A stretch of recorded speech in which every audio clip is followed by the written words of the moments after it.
Mga idol, 6 na araw na simula nang mag-umpisa ang free agency, hanggang ngayon wala pang ang nagagawa ang Golden State Warriors. Nawala na nga sa kanila si Kevon Looney, hanggang ngayon wala pa ring nagagawa ang general manager na si Mike Dunleavy. Inofera na nga sana nila si Al Horford ng kontrata, hanggang ngayon hindi pa rin ito sumasagot at hindi pa nakakapag-decide kung kukunin ng offer. Isa pa, pagdating naman kay Jonathan Kuminga, gusto nga itong makuha ng Sacramento Kings. Inoffer na nga ng Kings sina Devin Carter, Darius Saric at draft compensation. Habang sa Warriors naman si Jonathan Kuminga.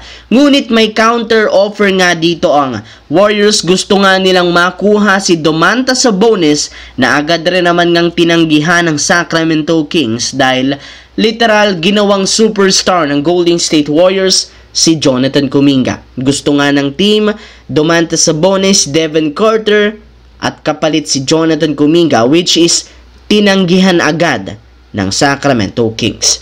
Samantala, dito naman tungkol sa tatanggalin ng Lakers. Well, sa mga hindi nakakaalam, meron na lamang nga pong team option si Shake Milton sa Los Angeles Lakers sa kanyang kontrata. Kailangan nga ng team makapag-decide hanggang July 20 kung kukunin nila ang kontrata nito o hindi na. At ayon sa The Athletic, malaki ang tsansang hindi nila ito kunin.